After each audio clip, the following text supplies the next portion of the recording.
안녕하세요. 저는 이청년 교구 문경현 목장의 문경현 목자입니다. 한없이 부족한 저를 이 자리에 세워주신 하나님 아버지께 감사와 영광을 올려드립니다. 처음 목사님께서 간증하라고 제안하셨을 때 제가 한 일이 너무 없고 부끄럽기에 간증하는 것을 거절하였습니다. 목사님께서 한 번 더 제안을 하셔서 하나님, 이 자리는 제 자리가 아닌 것 같고 열매 맺은 사람이 해야 합니다 라며 기도를 하게 되었습니다. 기도를 하는 중 내가 내게 명한 것이 아니냐, 강하고 담대하라, 두려워하지 말며 놀라지 말라, 내가 어디로 가든지 내 하나님 여호와가 함께하느니라 하시니라. 아멘. 여호수아 1장 9절의 말씀으로 응답해 주셔서 순종하는 마음으로 이 자리에 섰습니다. 저는 모태신앙으로 태어났습니다. 어렸을 적에 엄마 손을 잡고 구역예배, 수유기도회, 주일 예배를 따라다녔던 기억이 어렴풋이 있습니다. 저는 교회에 오는 것이 좋았습니다. 하나님께 예배를 드리기 위해서 오는 것이 아니라 예배 후 친구들과 동생들과 노는 것이 좋아서였습니다. 그러면서도 성가대와 반주를 하고 있으니 천국에 들어갈 수 있다고 생각했습니다. 제가 학생부 시절에는 중고등부에서 토요일마다 모여 1시간씩 기도회를 하기로 하였고 한 달에 한 번 기도원이나 산기도를 갔습니다. 기도회를 할 때마다 하나님을 체험하는 학생들이 많아졌습니다. 영의 눈이 떠지고 방언을 하고 예수님 십자가에 못 박히신 체험, 천국과 지옥 다녀온 것 등 꼭 마가의 다락방에 성령 하나님이 임한 것처럼 학생들이 기적을 체험하였습니다. 겨울방학이 되고 우리는 삼각산으로 기도를 하러 갔습니다. 능력봉까지는 못 올라가고 산 중턱쯤 큰 공간이 있어 그곳에 저희는 동그랗게 둘러앉아 뜨겁게 찬양하고 성령 충만을 위해 기도하였습니다. 열심히 기도하던 중에 누가 제 머리 뒤통수를 세게 때렸습니다. 너무 아파서 기도를 하다가 눈을 뜨고 주변을 둘러보았습니다. 학생들은 기도를 하고 있어서 내가 잘못 느낀 건가 하며 다시 눈을 감고 기도하는데 또 뒤통수를 세게 때렸습니다. 이러기를 한두 번 더 하다가 안 되겠다 싶어서 눈을 뜨고 기도하는데 제 옆에서 앉아서 기도하던 자매가 손동작을 크게 하면서 제 머리 뒤통수를 친 것이었습니다. 저는 기도에 방해받고 싶지 않아서 다른 자매 옆자리에 바짝 붙어서 기도했습니다. 그것도 잠시 후 기도 시작과 함께 누군지 모르지만 제 엉덩이를 발로 뻥뻥 차는 것이었습니다. 그러기를 한두 번 뒤에 또 눈을 뜨고 기도하는데 그 자매가 저를 쫓아오면서 발로 뻥뻥 차는 것이었습니다. 오늘은 반드시 방언 받기로 결심하고 기도하러 왔는데 뒤통수 맞고 발로 채워서 기도를 못하여 너무 속상했습니다.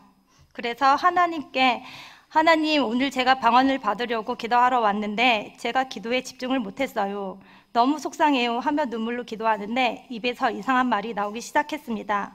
중국어 같기도 하고 일본어 같기도 한, 그러면서도 눈물이 계속 나기 시작했고 마음이 평안해졌습니다. 그 다음날 저와 다른 한 명은 중고등부 예배를 마치고 부장 집사님과 함께 담임 목사님께 갔습니다.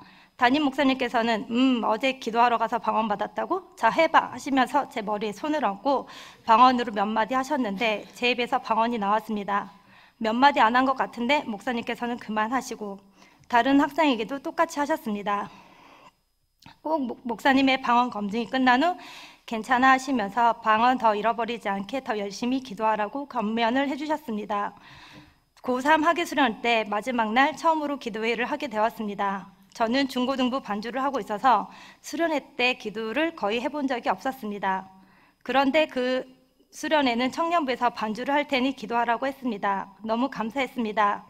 집회를 밖에서 하였는데 먼저 나의 죄를 적고 십자가에 죄를 쓴 종이를 목과 함께 받고 자리에 앉으면 섬겨주시던 집사님들이 세숫대야에 물을 받아서 저희들의 발을 씻어주시는 것으로 진행하였습니다.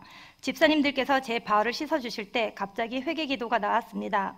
엉엉 울면서 회개기도를 시작하였는데 얼마 안 지난 것 같은데 제가 기도하다가 쓰러졌습니다. 그러고는 저는 환상을 보게 되었습니다. 그 환상 속에는 제가 있었고 저희가 아빠가 있었는데 아빠가 심각한 얼굴 표정을 하다가 입에서 시커멓고 이상한 것들을 토하기 시작했습니다. 그 토한 것들이 뭉쳐지더니 말로 표현할 수 없을 만큼 무서운 형체로 변하기 시작했습니다. 저는 무서워요, 누구세요? 무서워서 누구세요? 라고 말을 했는데 술귀신이라고 대답했습니다. 그러면서 내 아빠를 술로 죽이려고 거의 다 왔는데 너 때문에 데려갈 수 없다고 하면서 제 몸속에 들어와 아빠 대신 저를 데려가겠다고 말했습니다. 저는 너무 무서워서 하나님 무서워요, 도와주세요 한마디 했는데 하늘에서 강한 빛이 제 앞에 내려왔습니다. 그 무섭게 생긴 술먹이는 빛 앞에 나오지 못하고 도망가는 환상이었습니다. 저는 그때까지만 해도 제가 본 것이 환상인지 몰랐습니다. 집회가 끝난 후 중고등부 전도사님과 청년부 목사님에게 제가 이런 것을 봤어요 말씀드렸더니 청년부 목사님께서 경연이가 아빠에 대해서 환상을 본 것 같다며 아빠가 이제 곧 술을 끊으시겠다 하시면서 제 손을 잡고 기도를 해주셨습니다. 그때도 제가 너무 순진해서 내가 체험을 했으니 아빠가 술을 끊으셨겠지 하고 한달음에 집에 왔는데 아빠는 그대로였습니다. 주변에서 기도 제목을 물으면 아빠를 위한 기도 제목이었습니다. 저희 기도 제목은 아빠가 술 안 드시고 평범한 아빠처럼 사는 게 간절한 기도 제목이었기 때문입니다. 저희 아버지는 제가 어렸을 때부터 심한 술 중독자였습니다.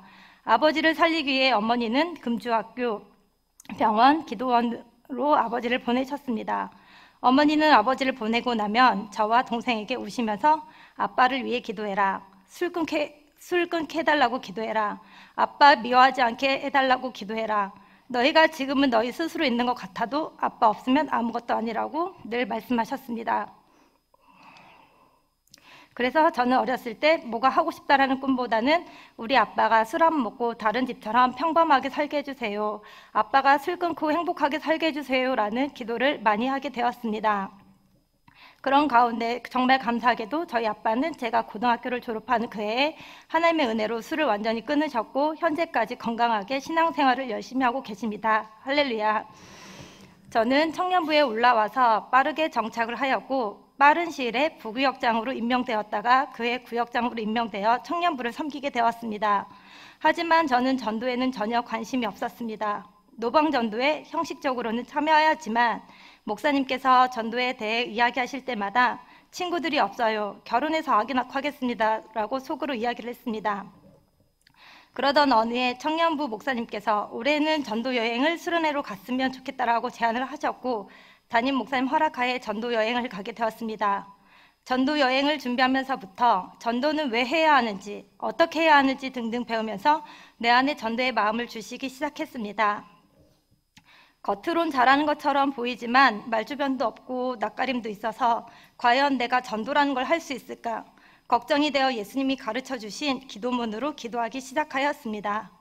내 주변에 믿지 않는 친척들, 고등학교 때 친구들, 대학 때 친구들의 이름을 불러가며 1시간씩 기도했습니다. 그렇게 쉬지 않고 기도하기를 몇 달 후 저희 새신자였던 친구들이 교회를 다닌다는 소식을 듣게 되었습니다. 기도만 해도 전도가 되는 것을 경험하게 되니 기분이 너무 좋았고 전도에 자신감이 생긴 것 같았습니다. 비록 저희 교회는 아니지만 믿지 않던 친구들이 하나님을 믿고 하나님을 전하는 일꾼으로 쓰임 받음에 감사했습니다.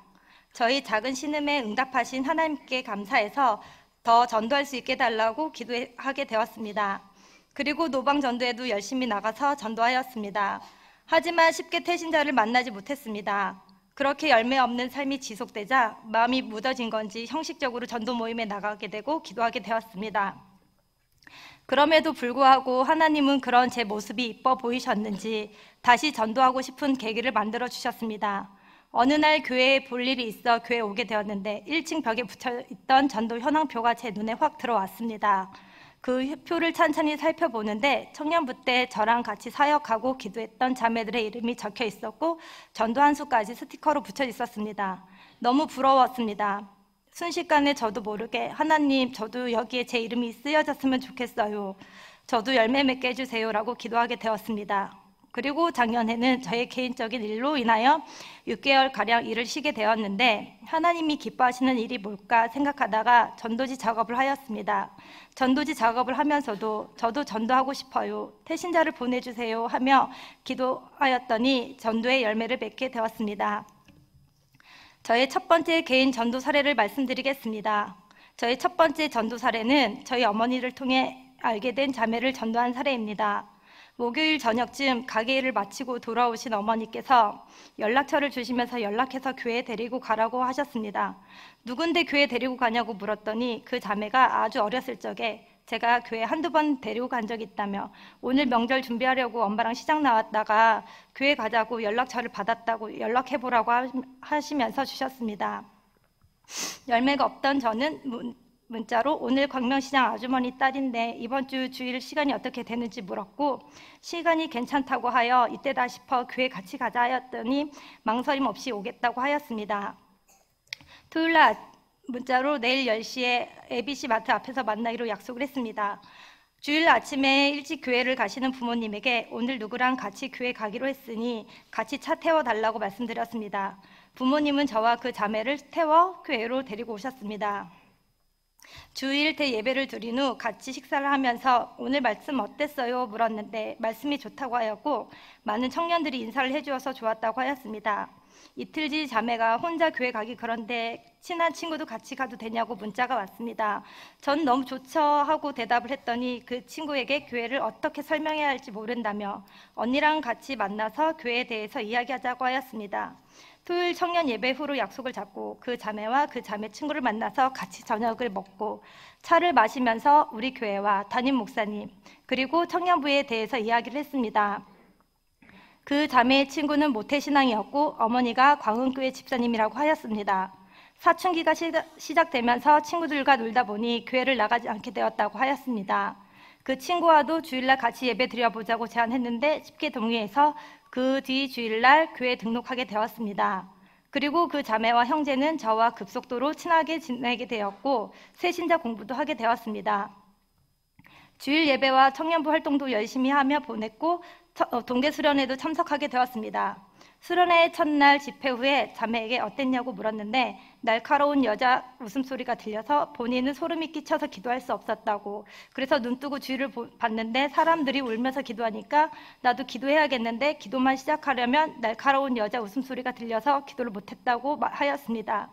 형제는 기도를 안 하다가 하려니까 무슨 말을 해야 할지 모르겠다고 힘들었다고 이야기하길래 자매에게는 영적 세계에 대해서 이야기해주면 내일 집회 때 또 그런 소리가 들리면 예수님의 이름을 명하노니 더러운 귀신아 떠나라 하고 그것만 기도하라고 알려주었고 형제에게는 가지고 있던 기도문을 주고 기도할 때 이종의 일을 보면서 기도하라고 하였습니다.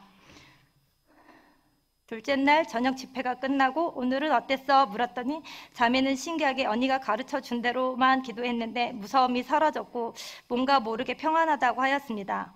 형제는 기도문 순서대로 읽으니까 기도의 시간이 끝났다고 하였습니다. 수련회를 다녀오는 자매가 한두 번씩 가정일로 교회를 안 나오게 되거나 아침에 광명 성전에서 드리더니 그 자매의 어머니가 다니시는 교회로 왔다 갔다 하였습니다. 그리고 얼마 후에 자매의 어머니가 폐혈증이란 병에 걸리셨고 자매는 어머니의 병간호란 이유로 교회를 아예 못 나오게 되었습니다. 또한 형제도 군대 입대를 준비하면서 친구들과의 약속, 가족 모임 등으로 예배를 소홀히 하게 되었습니다. 저는 이 두 지체가 정착되게 해달라고 또한 그의 어머니 병이 깨끗하게 치유해달라고 50일 소원 기도를 하기 시작했습니다. 저희 50일 소원 기도가 끝난 시점에 자매의 어머니는 깨끗하게 치유되셨다라는 소식을 듣고 자매에게 연락을 하였는데 자매는 교회를 너무 오랫동안 안 나가게 돼서 가는 것이 조금 부담된다고 하였습니다. 그래서 저는 교회가 아닌 곳에서 바람을 쐬며 교회 이야기, 하나님 이야기, 지금의 마음을 이겨내야 된다고 권면을 하였더니 한두 번 오더니 학교를 편입해야 돼서 공부 때문에 못 나갈 것 같다고 하였습니다. 너무 속상했습니다. 이 자매를 위해 기도를 하던 중 자매가 동국대로 편입했다고 연락이 왔습니다. 축하한다는 말을 했지만 너무 속상했습니다. 그리고 얼마 후 페이스북을 보고 있는데 그 자매가 불교 노래를 공유한 것이었습니다. 놀래서 바로 문자로 잘 지내니? 요즘 학교 생활 어떠니? 물었는데 불교대학이라 참불가 시험이 있어서 노래를 공유해서 연습한다고 하였습니다. 말을 더 이상 할 수가 없었습니다. 형제는 나라의 부름을 받아서 취사병으로 입대를 하였고 휴가를 나올 때마다 저에게 SNS를 통해 연락하거나 커피 봉봉에서 만나서 군송교팀에서 잘 섬겨줘서 고맙다고 이야기를 했습니다. 저녁 후에는 복학으로 인해 바쁘다고 하였습니다. 요즘에도 아주 가끔 길에서 만나면 교회 와야지 언제 올 거야 이야기하면 조만간 오겠다고 웃으면서 이야기를 합니다. 저는 이 두 자매 형제가 속히 하나님께 돌아오길 간절히 기도하고 있습니다. 저희 두 번째 전도 사례는 저희 남자친구를 전도한 사례입니다. 작년 11월에 저희 둘째 조카가 많이 아파서 아는 지인을 통해 성혜병원에 입원을 하게 되었습니다. 지인이 여러모로 신경을 많이 써주시고 감사해서 같이 식사하게 되었는데 그 자리에서 한 형제를 만나게 되었고 이런저런 이야기를 하다 보니 교회를 안 다니는 사람이어서 전도를 해야겠다는 마음이 들었습니다. 이 형제는 제가 마음에 들었는지 데이트 신청을 했습니다. 저는 그때까지만 해도 이성적인 감정은 들지 않고 하나님이 나에게 주신 전도의 기회다라는 생각이 들어 만나보게 되었습니다.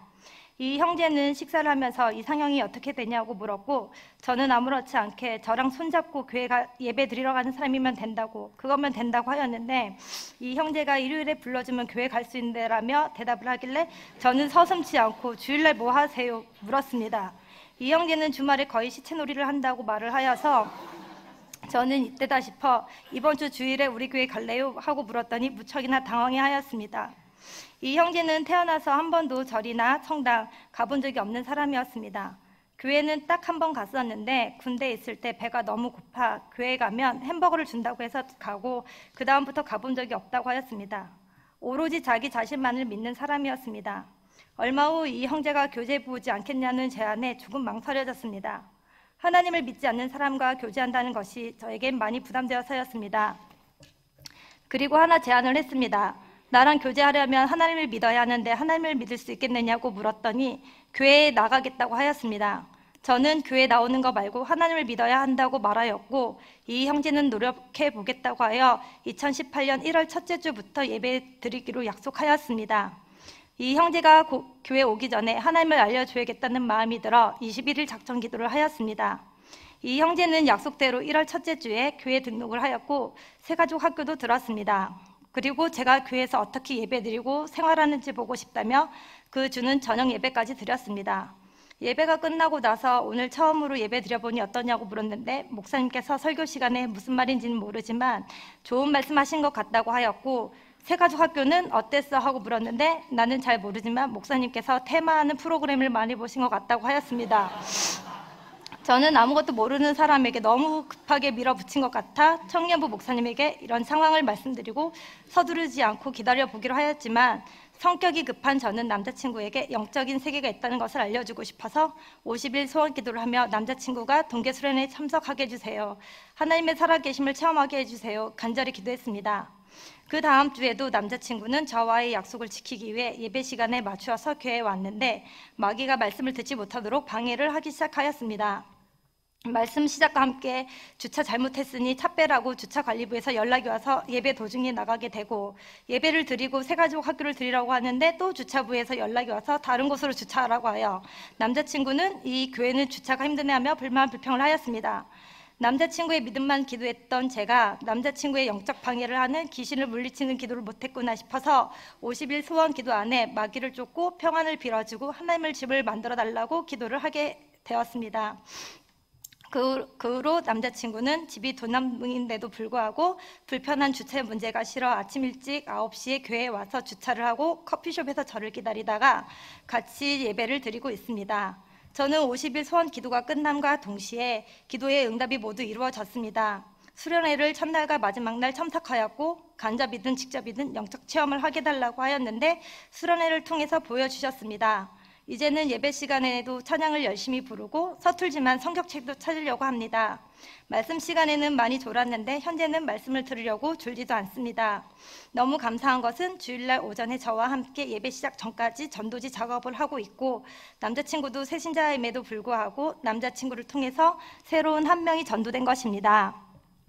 앞으로도 하나님께서 남자친구를 만나주시고 믿음 주셔서 하나님께 쓰임받는 일꾼이 되기를 간절히 기도하겠습니다.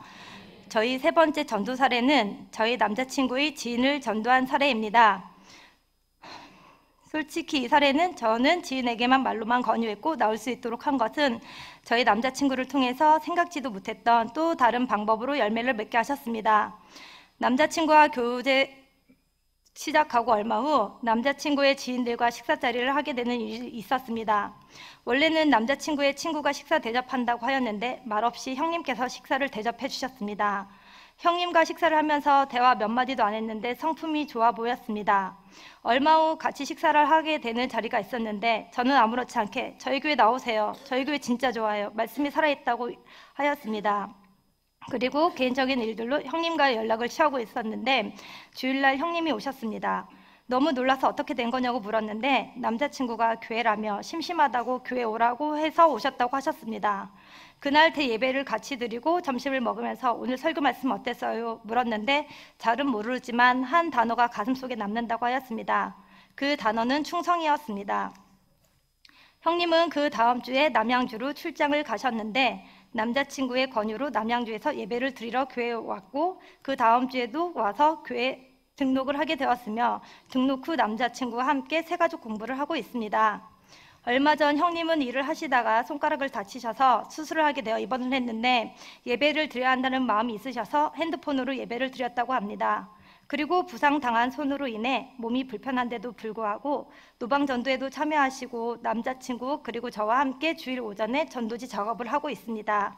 형님에게 하나님께서 함께 하셔서 손가락이 빠른 시일에 쾌유되길 기도하고 믿음의 거부가 되어 하나님께 쓰임받는 일꾼이 되길 간절히 기도드립니다. 저는 현재 이청년부 전도팀 안에 있는 장결자 팀장으로 섬기고 있습니다. 새신자만큼 장결자 한 영혼도 중요하기에 장결자들에게 관심을 가지려고 노력을 하고 있습니다. 장결자 팀에서는 장결자를 위해 매주 연락을 합니다. 한 주에 2번씩 전도팀에서 보내주는 문자를 장결자들에게 보내주고 토요 청년 예배를 권면하는 문자를 보냅니다. 그리고 안부를 묻는 문자와 전화 신방을 하여 약속을 잡고 그 지체를 위해 마평화 기도를 합니다. 그리고 장결자와 만나면 장결자 이야기를 충분히 들어준 후 예배 드릴 것을 권면하게 되었습니다. 장결자들과 청년 예배 약속을 받으면 목사님과 임원들에게 연락을 하여 집중 기도를 하고 장결자가 예배에 왔을 때 낯설지 않도록 친숙한 분위기를 만들어 주었더니 장결자들이 빠르게 청년부에 정착하게 되고 목장으로 재편성되고 있습니다. 장년부에서 전도된 청년들이 청년부에 정착하기를 원하실 때에는 열심히 관계 맺기 하여 청년들의 정착을 돕고 있습니다. 저는 제 방법이 아니라 하나님 목사님께서 가르쳐 주신 대로 마평화 기도와 주섬대사를 실천하였더니 청년부 안에 열매가 맺혀지는 것을 보게 되었습니다. 앞으로도 내 생각, 내 방법 내려놓고 하나님께서 가르쳐 주신 방법대로 새신자, 장결자 열매를 맺으려고 노력하겠습니다. 마지막으로 저의 비전에 대해 말씀드리겠습니다. 저는 어렸을 적엔 비전이 없었습니다. 비전을 찾으려고 아무런 노력도 하지 않았습니다. 지금은 저에겐 비전이 생겼습니다. 사람을 살리는 사람이 되는 것입니다. 제가 간증문을 적으면서 되돌아보니 제 힘으로 된 것이 하나도 없었습니다. 모든 것이 하나님의 은혜였습니다. 하나님이 가르쳐 주신 방법대로 기도하고 주섬대사를 실천하여 하나님을 모르는 사람에게 하나님을 알려주고 싶습니다. 현재 저는 5개의 가정을 태신자로 삼고 있습니다. 제 힘으로는 할 수 없지만 하나님이 가르쳐 주신 기도와 주고 섬기고 대접하고 사랑을 실천하여 그 가정들이 하나님께 돌아오고 하나님께 쓰임받는 가정들이 되는 것입니다. 성도님들도 생각나시면 같이 중보해 주시면 감사하겠습니다. 아무것도 아닌 저를 지금까지 사랑해 주시고 귀한 자리까지 서게 해주신 하나님 아버지께 감사드립니다. 그리고 부족한 저의 간증을 끝까지 들어주신 목사님과 성도님들께 감사를 드립니다. 감사합니다.